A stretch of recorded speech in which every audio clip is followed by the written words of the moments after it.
देखिए अभी जो हमारा डिस्कशन है वो है एक प्रोविजन फॉर, इसको हम क्या कहते हैं वो भी हम एक बार देखेंगे इसको कि हिंदी में भी हम इसको क्या कहते हैं।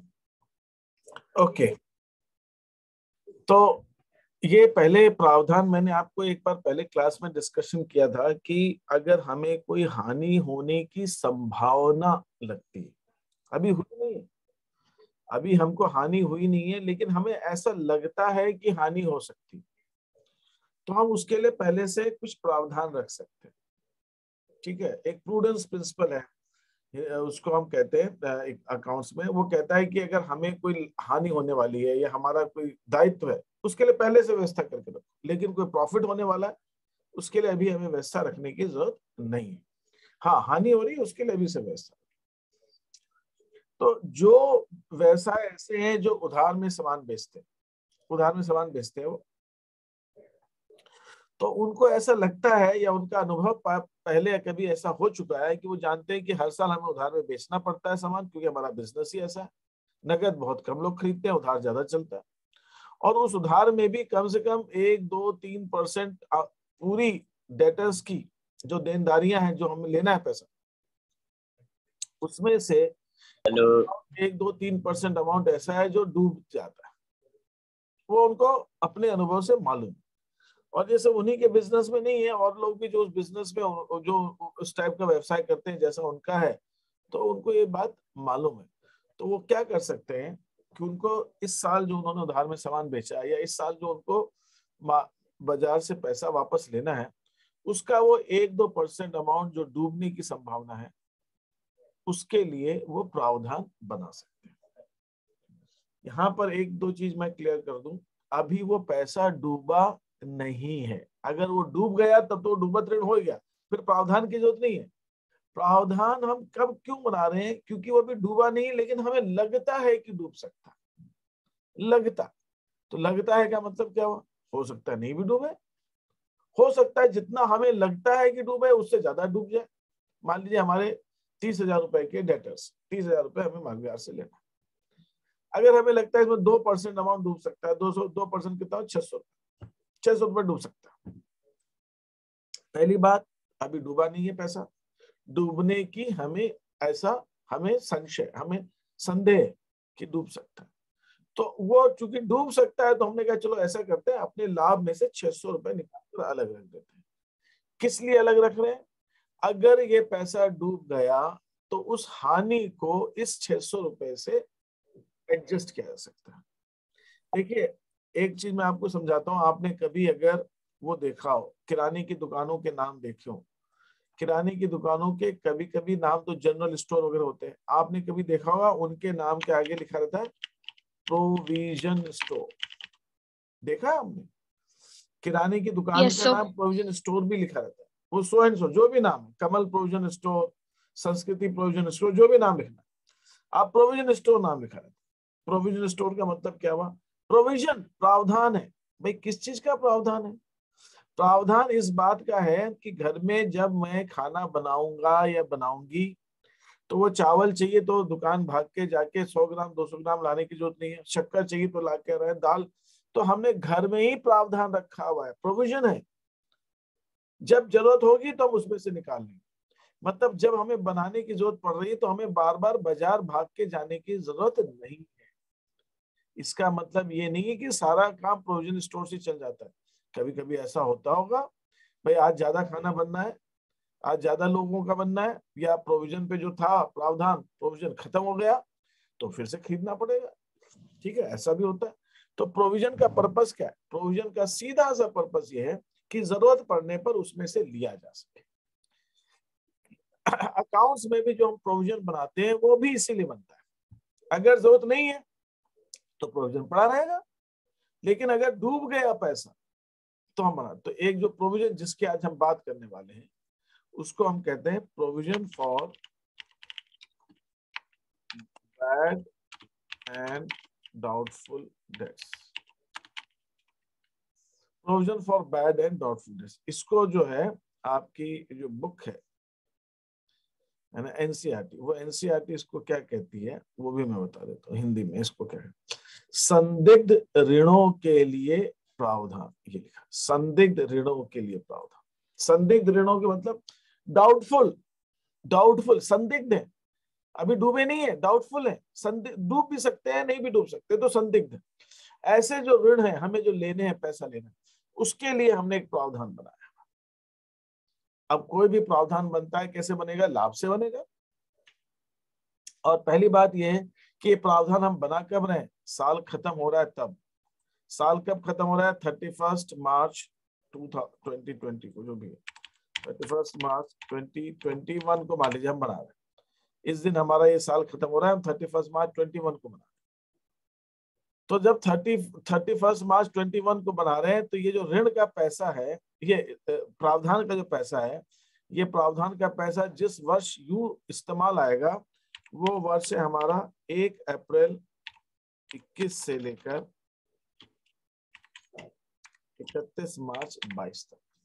इस बीच में काम है।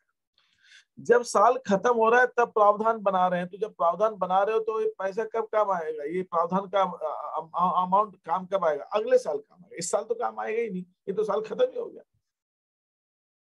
ठीक है, मान लीजिए कोई एक व्यक्ति है, ठीक है, उसको महीने के आखिर में तनख्वाह मिलती, उसको 30 तारीख को उसके खाते में पैसा आ जाता है, और वो क्या करता है, हर महीने की जो उसको अगले महीने लगना है किचन का सामान, बाजार से जाके खरीद के लाके रख लेता है। महीना तो ये वाला महीना मान लीजिए मार्च चल रहा है, उसको 30 मार्च को 31 मार्च को तनख्वाह मिली, बाजार गया, अगली तनख्वाह तो जनवरी के एंड में मिलेगी, मतलब अप्रैल के एंड में मिलेगी, तो अप्रैल का पूरा महीना चलाना है उसको, तो जाता है बाजार, सामान खरीद के ले आता है। प्रावधान, प्रोविजन रखा अगले महीने के काम के। तो ये जो सामान आज 31 मार्च को खरीदा गया है, ये मार्च की सैलरी है। देखिए ध्यान दीजिएगा मेरी बात, सैलरी कौन सी है, मार्च की।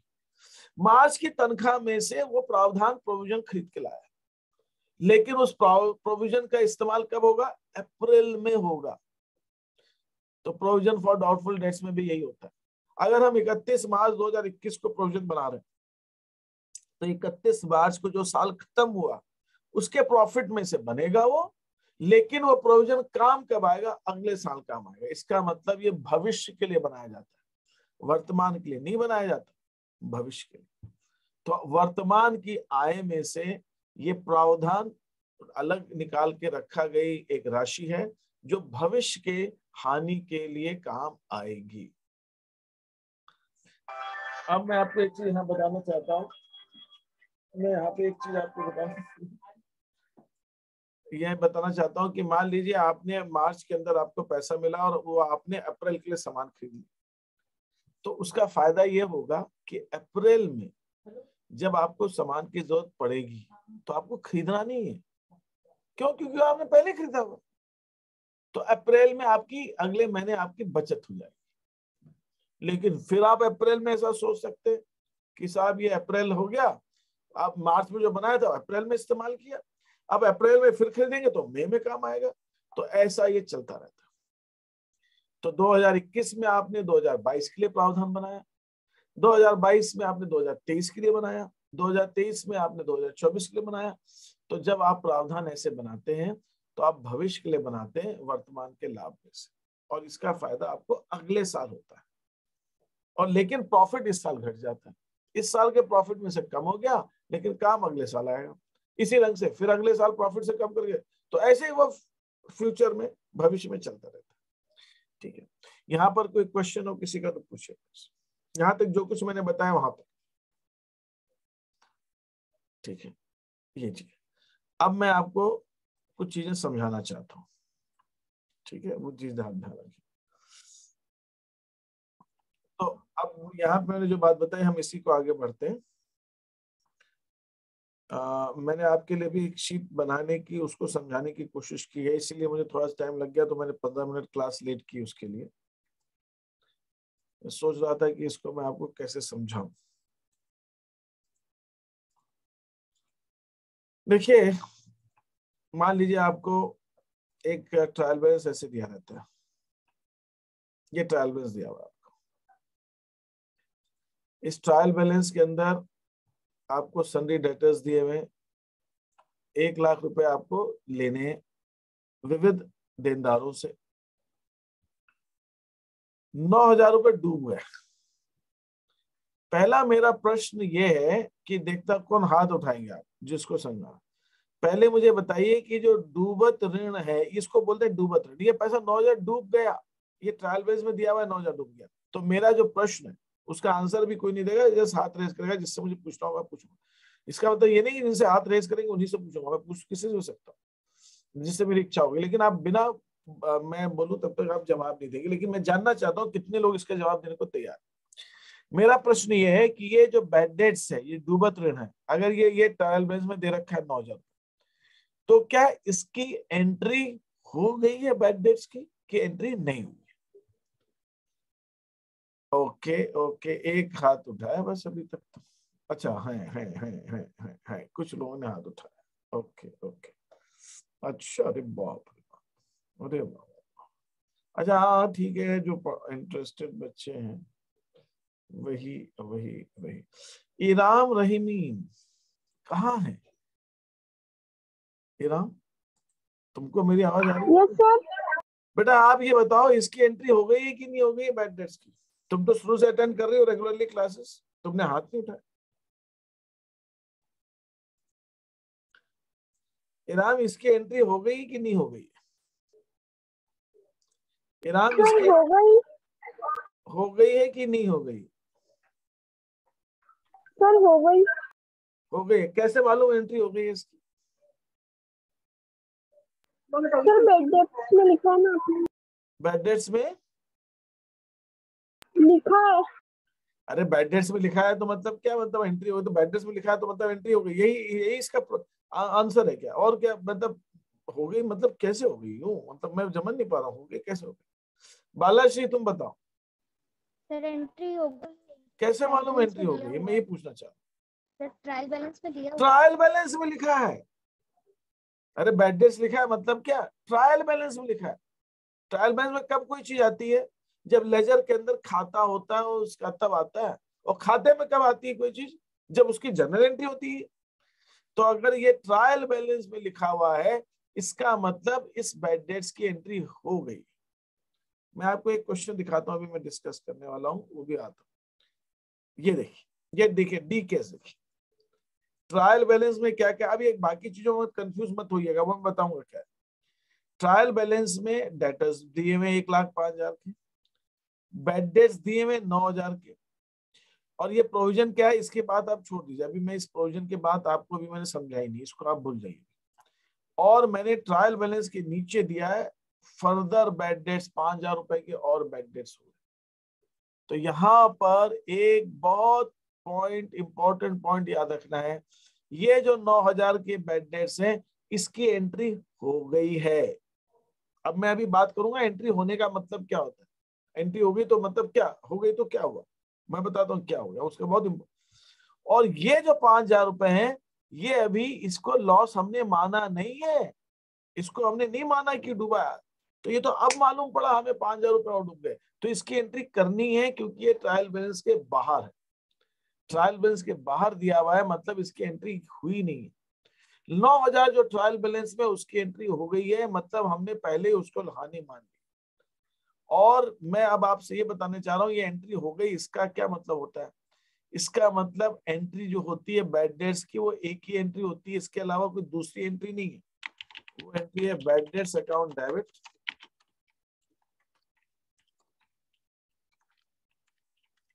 To debtors. Bad debts account debit to debtors, ये एंट्री है bad debts account debit to debtors. इस एंट्री का मतलब क्या हुआ? इस एंट्री का बड़ा सीधा सा मतलब है कि जब मैं डेटर्स को क्रेडिट करता हूं तो मैंने डेटर्स को कम कर दिए। मैंने मान लिया, इस एंट्री करने का मतलब ये हो गया साहब मैंने मान लिया है कि 9,000 रुपए तो हमारे डूब गए हैं। हमने पहले ही मान लिए डूब गए, हमने उसको हानि मान ली, हमने कहा गए, बट्टे खाते में गए, 9,000 रुपए डूब गए। तो इसका मतलब ये हुआ इस एंट्री, ये जो 9,000 की एंट्री है, इस एंट्री से पहले हमारे जो डेटर्स है 1,05,000 के नहीं रहे होंगे, वो रहे होंगे 1,14,000 के, 1,14,000। और जब मैंने उसमें से 1,14,000 के डेटर्स रहे होंगे, और जब मैंने ये 9,000 से एंट्री कर दी तो डेटर्स 9,000 से कम कर दिए और मैंने उसको लॉस मान लिया, हानि मान ली। मैंने कह दिया भैया अब 1,14,000 नहीं मिलने मेरे को, मुझे तो 1,05,000 ही मिलेंगे, और 9,000 रुपए को मैंने मान लिया, मान लो डूब गए। तो यहाँ पर वो पक्के तौर पे मैंने उसको लॉस मान लिया है। और ये जो नीचे 5,000 दिए गए, ये नीचे जो 5,000 दिए गए, इसका मतलब ये है कि जब मैं ये ट्रायल बैलेंस बना चुका और मैं फाइनल अकाउंट्स बना रहा था, तब मुझे और पता चला या कोई हो गया, दिवालिया हो गया, या मुझे और देखा मैंने ढंग से, तो मैंने देखा साहब 1,05,000 में 9,000 नहीं, 5,000 रुपए तो और डूब गए। तो जो टोटल बैड डेट्स हो गए मेरे पक्के तौर पे वो 14,000। ये 14,000 को मैं मान रहा हूं कि लॉस हो गए, संदिग्ध नहीं है, ये डूब ही गए, प्रोविजन नहीं बना रहा हूं मैं, डूब गए। ये क्या चीज है? ये है हमारे ये वाला दिस वन, ये जिसको हम यहाँ पर ये, हाँ ठीक है, यहाँ पर जिसको हम कहते हैं डूबत ऋण, प्रावधान नहीं, डूबत ऋण। यहाँ जो लिखा हुआ ना डूबत ऋण, ये जो 5,000, हाँ ये 5,000 तो जो नीचे दिए, 5,000 जो मैंने नीचे दिए थे, ये पैसे हमारे डूब गए। इसका मतलब मैं फिर से एक पॉइंट में कवर कर दूं, फिर तो डाउट लेता हूं। इसका मतलब ये हुआ कि जो मैंने यहाँ पर अपने डेटर्स में से, इसमें से मैंने जो 9,000 के बैड डेट्स माने हैं, ये तो मैंने माने हैं कि ये डूब गए पहले, ये मान ली, ये तो मैंने घटा दिए डेटर्स में से, ऑलरेडी घटा दिए। ये 5,000 जो अब डूबे हैं, ये मुझे अभी डेटर्स में से घटाने हैं और अपने लॉस को 9,000 से बढ़ा के 14,000 कर। मतलब सीधा सा ये है कि ये 5,000 की वजह से मैं 5,000 रुपए को इसमें से माइनस करूंगा,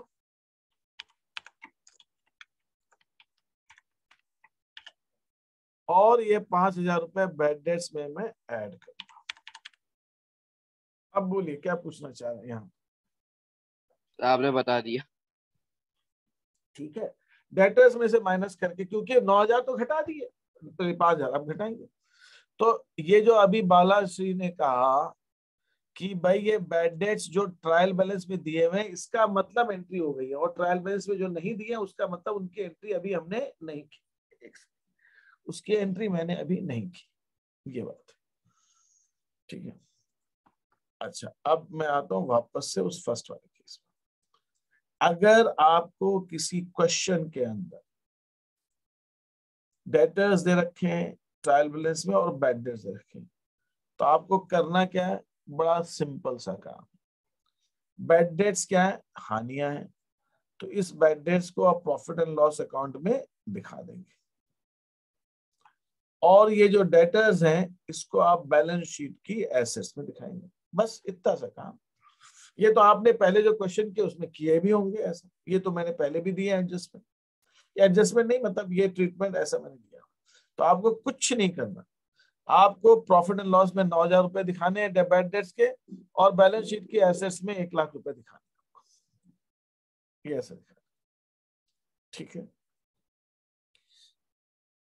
इस अभी जो मैंने आपको एक केस समझाया है, केस ए, जिसके ट्रायल बैलेंस में बैड डेटर्स और बैड डेट्स दिए हैं, इसका ट्रीटमेंट मैंने आपको बताया कि ये प्रॉफिट एंड लॉस में बैड डेट्स आएंगे और बैलेंस शीट के एसेट्स में डेटर्स आएंगे।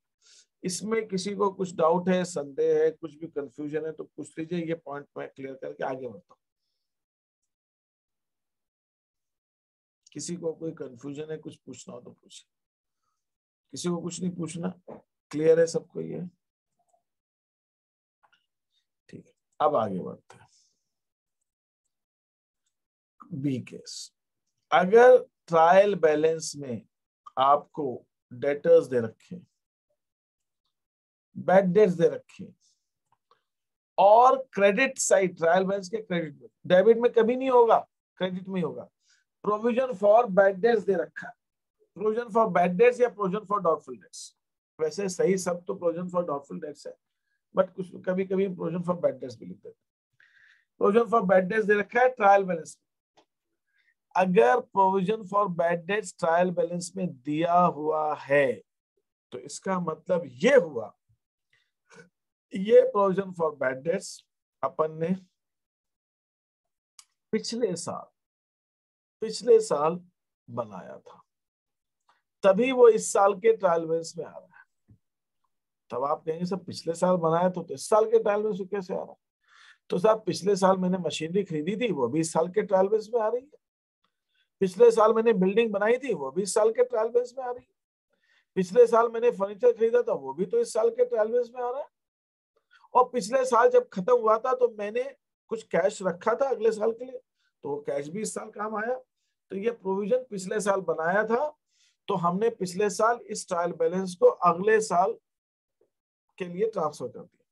और इस साल ये ट्रायल बैलेंस पूरे साल एज इट इज पड़ा रहता है, इसकी कोई एंट्री नहीं होती।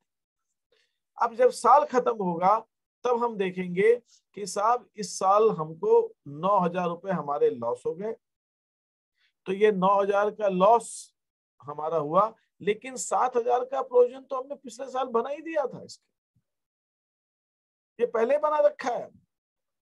तो यहाँ पर इस प्रोविजन का फायदा यही होता है, ये 7,000 के प्रोविजन में से हम ये 9,000 के लॉस को 7,000 रुपए तक एडजस्ट कर दें। हमारा डूबा 9,000 रुपए और हमने पिछले साल ही 7,000 रुपए का इस साल के लिए डूबत ऋण के लिए प्रावधान बना रखा था। तो इसका मतलब क्या हुआ, मुझे इस साल 2,000 रुपए जो ज्यादा डूब गए, सिर्फ उतना ही अपने इस साल के प्रॉफिट में से घटाना है, बाकी नहीं घटाना। 7,000 रुपए हमने पहले बना के रखे थे। देखिए यहाँ पे एक फर्क है, मैं फिर से रिपीट कर रहा हूं, ध्यान दीजिए। केस ए के अंदर इस साल हमारे 9,000 रुपए डूबे हैं, लेकिन हमारे पास पहले का कोई भी प्रावधान नहीं है, तो ये 9,000 रुपए पूरे के पूरे इस साल के प्रॉफिट लॉस में से ले लिए जाए, क्योंकि प्रावधान है ही नहीं, तो जो लॉस होगा सारा प्रॉफिट से घटेगा इस साल। लेकिन अगर कुछ कहानी ऐसी बनती है, क्या 7,000 का प्रोविजन है हमारे पास पिछले साल का और इस बार 9,000 रुपए डूबे हैं, तो भाई 7,000 का प्रोविजन यूज करो ना, बनाया तो इसीलिए था ना। तो हम प्रॉफिट में से सिर्फ इस साल 2,000 रुपए हमारे घटे, क्योंकि 7,000 का प्रोविजन हमारे पास पहले से है। 7,000 का प्रोविजन हमारे पास पहले से, तो अगर हमने पहले से प्रावधान रखा हुआ है तो उस प्रावधान को हम इस्तेमाल करेंगे, तो बचा हुआ जो डूबत ऋण है उसको हम इस साल प्रॉफिट में से घटाएंगे। यहाँ पर किसी के दिमाग में कोई प्रश्न है तो पूछ लीजिए। क्लियर? और यहाँ पर एक चीज और समझनी जरूरी है कि जब ये हम घटाएं, फिर जब हम बैलेंस शीट बनाएंगे तो बैलेंस शीट के अंदर हम डेटर्स तो वही 1 लाख रुपए दिखाएंगे। ये डेटर्स कहाँ से आए, जो ट्रायल बैलेंस में दिए थे, बस इसमें से कुछ करना नहीं, घटाना हटाना इसमें से कुछ नहीं करना। जो प्रावधान हमको काम आ रहा है, प्रावधान क्या काम आ रहा है, हमारा 9,000 रुपए डूबा, 7,000 रुपए पहले से थे, तो यहाँ पे हम ओल्ड प्रोविजन, यहाँ मैंने लिखा नहीं है, यहाँ पर कुछ लोग ऐसे लिखते हैं इसको, यहाँ लिखते हैं ओल्ड प्रोविजन, ओल्ड, इस साल के बैड डेट्स में से ओल्ड प्रोविजन घटा दो और बचे हुए जो 2,000 रुपए हैं वो हम यहाँ लिख देंगे। या फिर एक तरीका ये है कि 9,000 रुपए प्रॉफिट एंड लॉस के डेबिट में लिख दो और जो पुराना प्रोविजन है प्रॉफिट एंड लॉस के क्रेडिट में लिख दो, खत्म। अपने आप 2,000 रुपए डेबिट में ज्यादा आ जाएंगे। डेबिट में 9 लिख रहा हूँ, क्रेडिट में 7 लिख रहा हूँ, तो 2,000 रुपए ज्यादा लिख रहा हूँ ना डेबिट में, और या फिर 9 में से 7 घटा के लिख दो, एक ही बात। तो मैं दोनों में से कोई भी चीज कर सकता हूँ, मैं ऊपर वाला ट्रीटमेंट भी कर सकता हूँ और मैं नीचे वाला भी कर सकता हूँ, लेकिन बैलेंस शीट में कुछ नहीं करेंगे, बस जितने डेटर्स है वो एज इट इज दिखा देंगे, जितने डेटर्स है एज इट इज दिखा देंगे। ठीक है, जहां यहाँ तक जो मैंने समझाया है उसमें किसी को कोई क्वेश्चन पूछना है तो पूछिए मेरे से। किसी को कोई क्वेश्चन हो तो पूछ सकते हैं। एक सेकेंड, मुझे एक चीज देखनी है। ओके, एनी क्वेश्चंस या नो? आगे बढ़ूं मैं। अब मैं आ रहा हूं नेक्स्ट ट्रीटमेंट पे।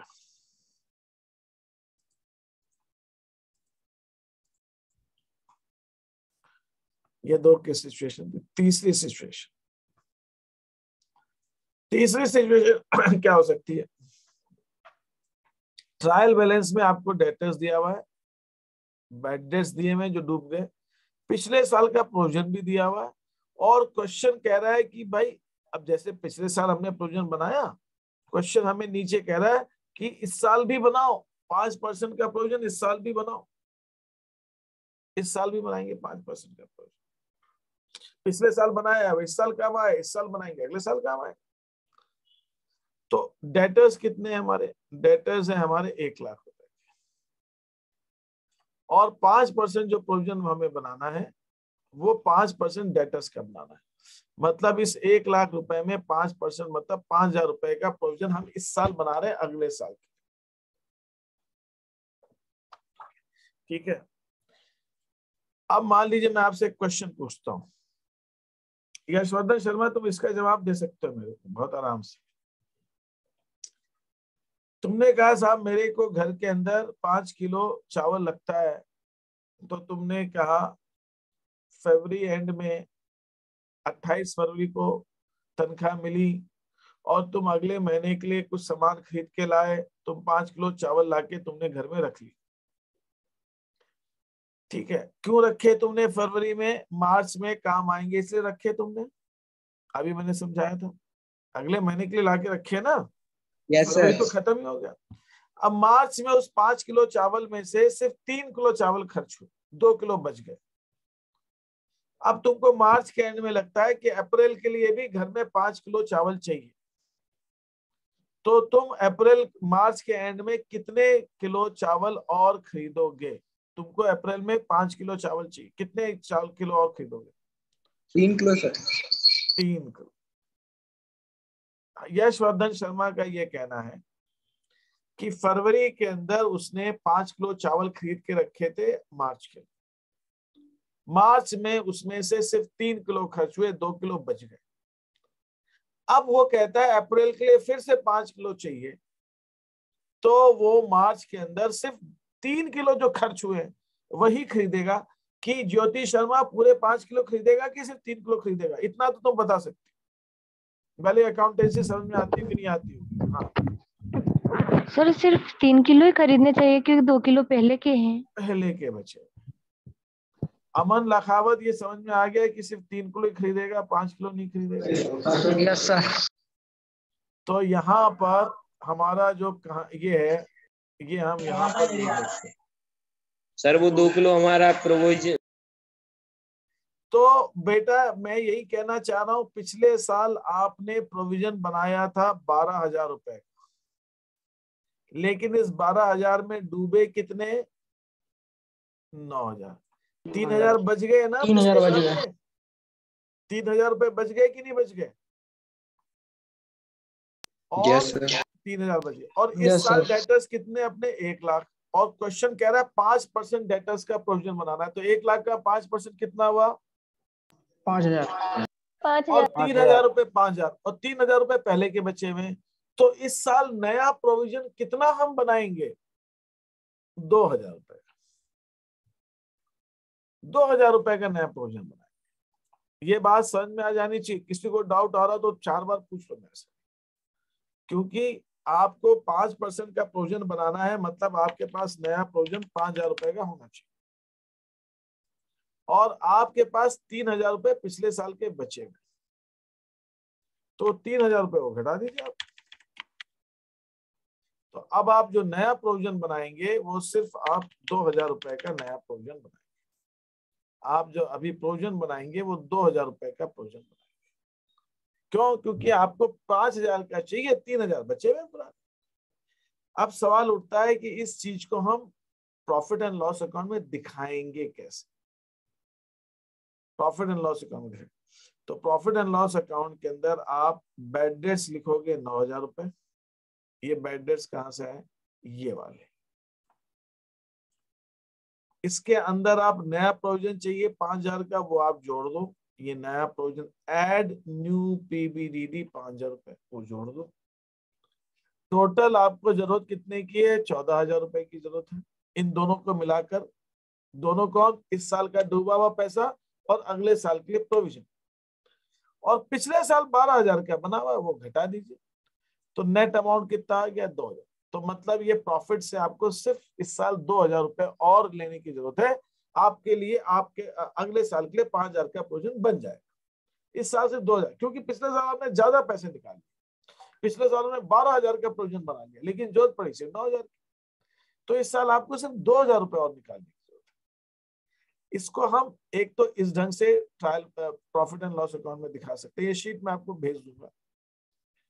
दूसरा तरीका इसका ये होता है कि प्रॉफिट एंड लॉस अकाउंट के अंदर आप बैड डेट्स लिखिए इस साल के, इस साल का प्रोविजन लिखिए और पुराना प्रोविजन क्रेडिट साइड में लिख दीजिए।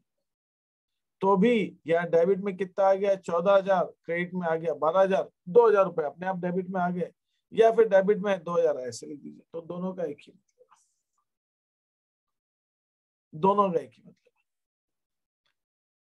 यहाँ ये प्रॉफिट एंड लॉस में जैसे दिखाया है, इसमें किसी को डाउट है, कंफ्यूजन है तो पूछ लीजिए मेरे से। दूसरी चीज, अब यहां पर एक चीज और है। अगर जब हम नया प्रोविजन बनाते हैं, नया प्रोविजन मतलब अगले साल के लिए बनाते हैं, तो ये प्रोविजन आपको बैलेंस शीट में दिखाना जरूरी होता है। बैलेंस शीट में दिखाना पड़ेगा, तभी तो अगले साल जाएगा वो। जैसे मैंने अभी आपको बताया था थोड़ी देर पहले कि हमने जो पिछले साल प्रोविजन बनाया था वो पिछले साल की बैलेंस शीट में दिखाया होगा, तो वो इस साल आ गया। पिछले साल जो लैंड खरीदी थी वो पिछले साल की बैलेंस शीट में आई थी, तो इस साल आ गई। पिछले साल जो बिल्डिंग थी वो पिछले साल की बैलेंस शीट में आई, तो इस साल आ गई। पिछले साल जो कैश बचा वो बैलेंस शीट में दिखाया, वो इस साल आ गया। यहाँ पर मैं एक छोटा सा पॉइंट आपको बहुत अच्छे से क्लियर कर देता हूँ। पिछले साल से इस साल, कहते हैं ना एक जन्म से दूसरे जन्म में पाप पुण्य जाता है, तो वो पाप पुण्य कौन सा, बैलेंस शीट वाला। जो चीज बैलेंस शीट में है वो एक साल से दूसरे साल जाएगी। जो प्रॉफिट लॉस में आ गई वो इस साल खत्म हो गई, इस साल खत्म हो गई। बैलेंस शीट का हर आइटम इस साल से अगले साल जाता है। बैलेंस शीट में जो कुछ है वो अगले साल जाएगा, और जो बैलेंस शीट में नहीं है वो अगले साल नहीं जाएगा। जो बैलेंस शीट में है वही आइटम एक साल से नेक्स्ट ईयर जाता है, बाकी नहीं जाता। तो अगर मुझे प्रोविजन इस साल मैंने बनाया है वो मुझे अगले साल लेकर जाना है, तो उसको मुझे बैलेंस शीट में दिखाना पड़ेगा, दिखाना पड़ेगा।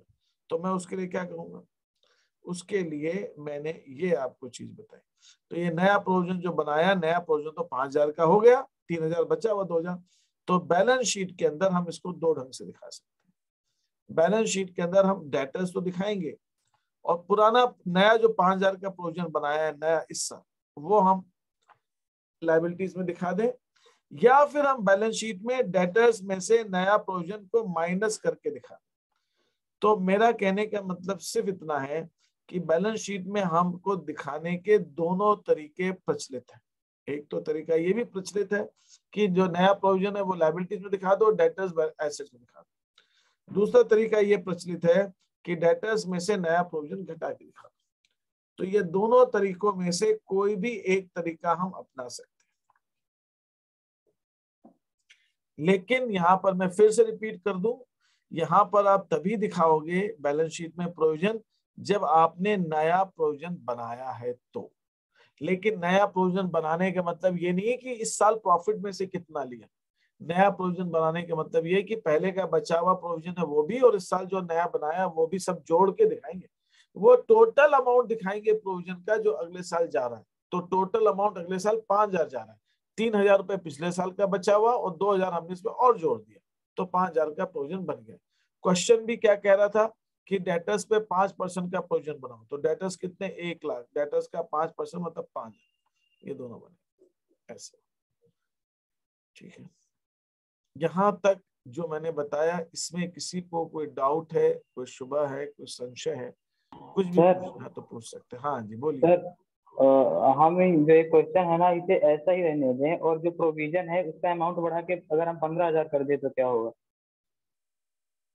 बेटा 15,000 आप करते हैं, इसका मतलब ये हुआ मुन्ना कि अभी मार्च चल रहा है, मार्च के अंदर तेरे को किराना भरना है अप्रैल का। तू कह रहा है कि यूक्रेन से लड़ाई हो गई तो गेहूं महंगा हो जाएगा, शक्कर नहीं मिलेगी, ठीक है, चावल नहीं मिलेगा, दाल नहीं मिलेगी, तो मैं ऐसा करता हूं 5-6 महीने का भर के रख लेता हूं। भर के रख सकते हो, लेकिन उसमें कीड़े पड़ने का भी डर है, बरसात भी आएगी बेटा मई जून के अंदर, तो उसको संभाल के रखना पड़ेगा। तो प्रोविजन तो आप कितना ही बना लो, प्रोविजन बनाने में क्या डर है? प्रोविजन तो घर की बात है, बना लो जितना बनाना है, लेकिन आप उतना ही बनाइए जितनी आपको उसकी जरूरत है। जरूरत से ज्यादा प्रोविजन बनाया तो जा सकता है, उससे होगा क्या, इस साल का प्रॉफिट एकदम से कम हो जाएगा, चाहिए नहीं उसमें प्रोविजन, चाहिए, समझे ऐसा। हाँ सर। भाई दाम बढ़ गए थे ना, अभी यूक्रेन से लड़ाई हुई, 200 रुपए क्विंटल सर 4,000 हो गए। हाँ 4,000 हो गए।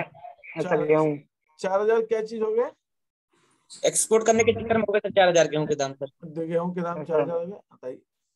सर एकदम बूस्ट हो गए। एकदम से बूस्ट हो गए। हाँ सर लहसुन के कम हो गए। अच्छा लहसुन के कम हो गए। अब वो क्या हुआ, क्योंकि यूक्रेन और रशिया जो है गेहूं बहुत उगाते, मक्का बहुत उगाते, वो पाम ऑयल, मक्का भी बहुत उगता है। हाँ सर पाम ऑयल भी बहुत होता है। पाम ऑयल भी बहुत होता है, तो वो तो एकदम से शॉर्टेज आ गई थी। ठीक, तो ये तो तुम लोगों के यहाँ से तो सस्ता इंदौर है, इंदौर में तो 3,000 के दाम थे भाई, अच्छा चलता है बढ़िया गेहूं। 4,000 तो बहुत ज्यादा है। सर मैंने देखा था एक जगह। नहीं मैंने इसलिए कहा, मैंने खरीदा था घर में कहा भाई 2 बोरे गेहूं ले आओ अभी से, है ना, तो मैं ले सर हम तो गया। उगाते हैं घर पे, हाँ तो घर पे उगा लेते हैं। हाँ हमारे तो घर पे उगते हैं। हाँ बस बस बस बस। तो ये है कि तुमने फिर 4 में बेच दिया होगा, तुमने कहा चलो अच्छा है 4 में बेच दो, फायदा हो जाएगा। तो ये मतलब है, तो कहने का मतलब ये है कि दाम ऐसा है। तो आकाश पांडे, प्रोविजन ज्यादा बनाया जा सकता है, लेकिन ज्यादा तब बनाइए जब आपको जरूरत हो, नहीं जरूरत हो तो उतना बनाने की जरूरत नहीं है, ठीक है। हाँ या ना, समझ आया? हाँ सर। हाँ, और कोई क्वेश्चन किसी का? तो अब आगे बढ़ते हैं, किसी का कोई क्वेश्चन हो तो पूछ लीजिए, नहीं तो हम आगे बढ़ते हैं। तो ये केस, तो यहाँ पे ये चीज बताई मैंने 95। अब एक चौथा केस और डिस्कस करते हैं, आई थिंक ये 4th, अच्छा 2 केसेस और हैं, ठीक है। ये चौथा सिचुएशन क्या है? चौथी सिचुएशन ये कह रही है, जो मैंने अभी आपको थोड़ा बहुत डिस्कस किया भी है, कि ट्रायल बैलेंस में दिया डेटर्स 1,05,000 के, बैड डेट्स 9,000 के। ये बैड डेट्स वो हैं जिसकी एंट्री हो गई है, और ये प्रोविजन हमने बना रखे थे, पिछले साल बनाया था इस साल के लिए, और वो कह रहे हैं भाई 5,000 रुपए और डूब गए, जिसकी ये 5,000 की एंट्री अभी हुई नहीं है, ये 5,000 रुपए और डूब गए। तो हमारे बैड डेट्स 9,000 से और 5,000 से बढ़ के हो गए 14,000, लेकिन प्रोविजन तो सिर्फ 12,000 का है, तो 2,000 रुपए का प्रोविजन कम पड़ गया। हमने तो भाई घर के लिए 5 किलो चावल खरीद के रखे थे, लेकिन घर के अंदर पार्टी आ गई, पार्टी सर मेहमान आ गए। हाँ ज्यादा लोग आ गए, मेहमान आ गए, अब हमने पार्टी कर ली तो ज्यादा खर्च हो, तो प्रोविजन जो है वो कम पड़ गया, तो लाना पड़ेगा ना, फिर तो नया खरीद के लाना पड़ेगा। तो इसको हम प्रॉफिट एंड लॉस में कैसे दिखाएंगे? प्रॉफिट एंड लॉस में दिखाने के 2 तरीके, ये बैड डेट्स 9,000, और इसको बोलते हैं एडिशनल बैड डेट्स या फर्दर बैड। इसके जो और बैड डेट जो ट्रायल बैलेंस के नीचे दिए रहते हैं, इसको बोला जाता है एडिशनल, अतिरिक्त। एडिशनल माने अतिरिक्त, दुर्बत ऋण। और या अतिरिक्त ही हो गया ना, bad debts, further bad debts और हो गए इतने, तो ये तो 5,000 रुपए के बैड डेट्स और हो गए, तो ये अतिरिक्त बैड डेट्स हो गए, तो टोटल हो गए 14,000 के। और पुराना प्रोविजन हम क्रेडिट साइड में लिख दें। या दूसरा तरीका ये है कि 9,000 बैड डेट्स, ये एबीडी का मतलब है एडिशनल बैड डेट्स, मैंने शॉर्ट में लिखा हुआ 5,000 रुपए, और ये 14,000 में से 12,000 कम कर दो और 2,000 लिख दो। तो मेरा मतलब यहाँ पे वही है कि हम प्रॉफिट एंड लॉस में या तो ऐसे लिख दें और या फिर हम प्रॉफिट लॉस में ऐसे लिख दें, दोनों का एक ही। अगर हम ऊपर की तरह लिखते हैं तो भी यहाँ पे 14,000 रुपए ये आ गए, 12,000 इधर आ गए, 2,000 अपने आप डेबिट में ज्यादा आ गए, या फिर 2,000 ही डायरेक्ट लिख दें, एक ही मतलब। सर जो लेस की चीज है उसको क्रेडिट में लिख सकते हैं सर? डेबिट में कोई चीज लेस करते हैं तो हम बिल्कुल क्रेडिट में लिख सकते हैं। मैंने आपको बताया था रिजर्व रिटर्न, सेल्स रिटर्न हम क्रेडिट में लेस करते हैं ट्रेडिंग में, तो उसको डेबिट में लिख सकते हैं। परचेज रिटर्न हम डेबिट में लेस करते हैं तो उसको क्रेडिट में लिख सकते हैं, बिल्कुल लिख सकते हैं। वो एक ही इफेक्ट, उसका बैलेंस पे फर्क नहीं पड़ता, वो वही, उसका असर एक ही रहता है, उसका असर एक ही रहता है। यहाँ पर किसी को कोई डाउट है, कंफ्यूजन है, कुछ पूछना है?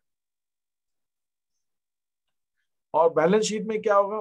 बैलेंस शीट में हमने जो एडिशनल बैड डेट्स है, मैंने आपसे कहा था additional bad debts trial balance के नीचे जो उसकी एंट्री नहीं की है। अगर मैं एंट्री करता तो डेटर्स कम हो जाते, तो किए नहीं है, लेकिन अब करनी है, अब डूब गए। तो जब करेंगे तो एडिशनल बैड डेट्स को हमको बैलेंस शीट में डेटर्स से घटाना भी है। तो जो एडिशनल बैड डेट्स हैं, जब बैड डेट्स को बढ़ाना है तो डेटर्स से भी घटाना है, क्योंकि बैड डेट्स हैं तो डेटर्स से तो घटने ही घटने, तो दोनों जगह करना है।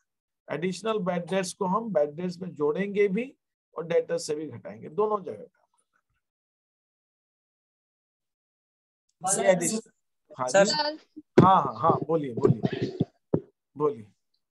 सर इस वाले जो डी वाला केस है और फर्स्ट वाला जो केस था, उन दोनों में क्या डिफरेंस है? फर्स्ट वाले केस के अंदर ये था कि बैड डेट्स की एंट्री हो गई थी, ट्रायल बैलेंस में बैड डेट्स दिए थे, इसका मतलब वो डेटर से ऑलरेडी माइनस किए जा चुके थे। लेकिन इस वाले केस के अंदर additional bad debts trial balance में भी थे और ट्रायल बैलेंस के बाहर भी थे, तो ट्रायल बैलेंस के अंदर जो बैड डेट्स थे वो एंट्री हो चुकी है, वो घट चुके हैं। लेकिन ट्रायल बैलेंस के बाहर डूबे हुए जो ऋण है उनको नहीं घटाया हुआ है अभी, अब घटाएंगे उनको, अब घटाएंगे, उनकी एंट्री नहीं हुई है, अब करेंगे। अब एंट्री करेंगे तो डेटर्स कम हो जाएंगे, वो कम हो जाएंगे। सर प्रोविजन ज्यादा दिखाकर सर हम गुप्त संचय बढ़ा सकते हैं क्या सर अपना? प्रोविजन ज्यादा दिखा के क्या?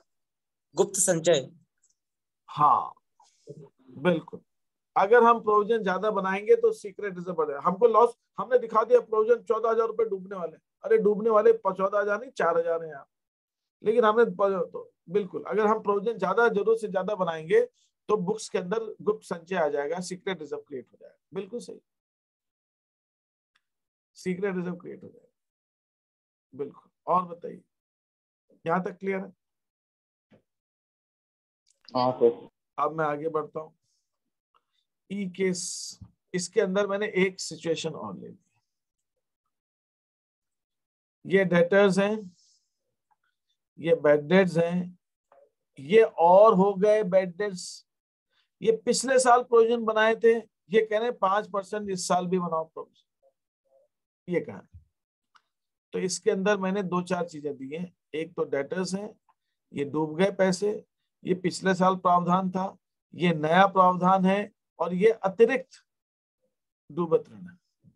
ये अतिरिक्त वालों की एंट्री नहीं हुई है, इसकी करनी है। तो इसको समझाने के लिए सबसे पहले तो मैं इन दोनों के लिए आपको सबसे पहले बैलेंस शीट में चलता हूं, तो उससे हम पहले देखते हैं बैलेंस शीट में हम क्या करेंगे। बैलेंस शीट के अंदर जो डेटर्स हैं उसमें से जो और डूब गए वो तो पहले घटाओ, वो पहले घटाओ, वो डूब गए तो डूब गए, हटाओ उनको यहां से। अब क्या बचे? अब हमारे डेटर्स हैं 1 लाख रुपए।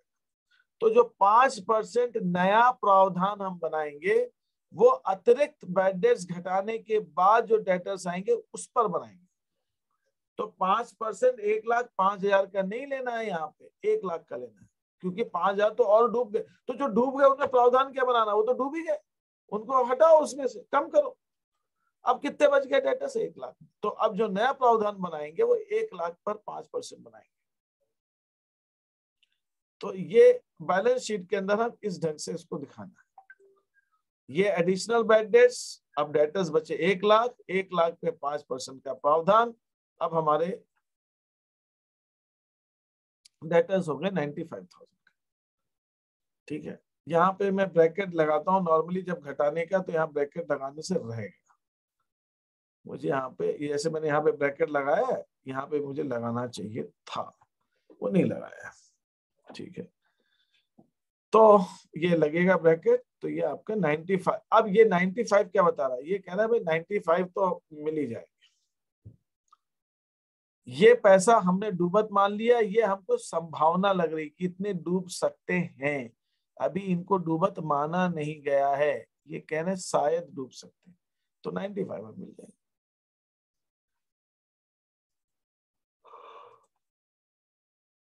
सर सर हाँ, जब बोलिए। बैलेंस शीट टैली करते सर, तो यानी कि लाइन 2 बार खींचना जरूरी है सर नीचे? एक बार फिर से क्या कह रहे हो? तो जहाँ 95,000 लिखा सर, यहाँ पे सर यहाँ पर 2 बार लाइन खींचना जरूरी रहता सर? नहीं, 2 बार लाइन हम तब खींचते हैं जब मैं यहाँ टोटल लगाता हूँ। जब टोटल लगाता हूँ ना, तो ये तो पूरे बैलेंस शीट तो है ही नहीं। देखिए मैंने क्या लिखा, एक्सट्रैक्ट। एक्सट्रैक्ट माने सिर्फ बैलेंस शीट का एक अंश है। बैलेंस शीट तो में तो अभी तो बहुत सारी लायबिलिटीज में भी आएगा, एसेट्स में और भी चीजें आएंगी, फिर इधर का टोटल मैच करता है। तो मैंने यहाँ पे एक्सट्रैक्ट लिखा हुआ। एक्सट्रैक्ट माने उसका एक अंश, और उतना ही अंश दिखाया है जो इससे संबंधित है, बाकी चीजें बैलेंस शीट में नहीं दिखाएंगी, इसलिए मैंने यहाँ पे डबल लाइन नहीं ली।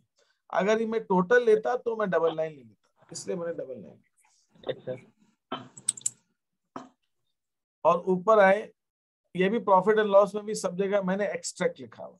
ये पूरा प्रॉफिट लॉस अकाउंट थोड़ी है, ये तो सिर्फ उसका हिस्सा है जो ये दर्शाने के लिए।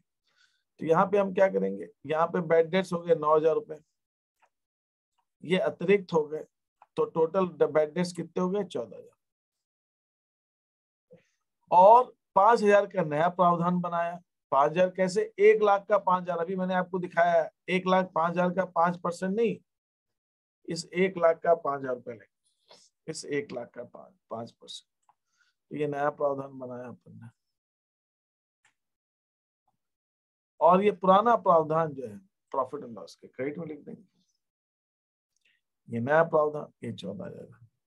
दूसरा तरीका इसका क्या हो सकता है, ये बैड डेट्स जो लिखे जा चुके थे पहले, ये अतिरिक्त bad debts, additional bad debts, ये नया प्रोविजन, और इसमें से माइनस कर दिया पुराना प्रोविजन, और ये नेट अमाउंट आ गया। तो कुछ लोग इसको ऐसे याद कर लेते हैं, bad debts plus additional bad debts plus new provision minus old provision, ये आ गया।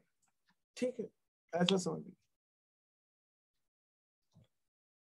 जैसे याद रहे, जैसे समझ में आए वैसा कर लीजिए। लेकिन अल्टीमेटली लाभ हानि खाते में तो 7,000 रुपए ही आएंगे। यहाँ पर भी आप देखिए, यहाँ पे मैंने 19 लिखा है, यहाँ पे 12 लिखा है, तो भी मैंने 7,000 रुपए डेबिट पे ज्यादा लिखा है, या फिर 7,000 ऐसा, तो 7,000 ही लिए जाएंगे। और 7,000 क्यों लिए जा रहे हैं वो भी मैं आपको फिर से बता देता हूँ। हमारे 14,000 रुपए तो डूब गए, 12,000 का प्रावधान था, तो 2,000 रुपए से प्रावधान कम पड़ गया, और 5,000 का नया प्रावधान चाहिए, तो 5,000 का तो नया प्रावधान चाहिए इस साल के लिए, जो अगले साल के लिए हम बना रहे हैं इस साल, और 2,000 रुपए से हमारा प्रावधान कम पड़ गया, क्योंकि हमको लॉस हो गया 14,000 का, पुराना प्रावधान था 12,000 का, तो 2,000 वो, तो इस ढंग से 7,000 रुपए होते हैं। तो ये 7,000 रुपए हमको अपने लाभ हानि खाते में दिखाने पड़ेंगे। तो ये हमने यहाँ पे दिखाया, ऐसे दिखाइए या ऐसे दिखाइए, एक ही बात है। ठीक है, आपके पास दोनों तरीके हैं, आप दोनों ढंग से कैसे भी इसको दिखा सकते हैं। You can show it like this और you can show it like this.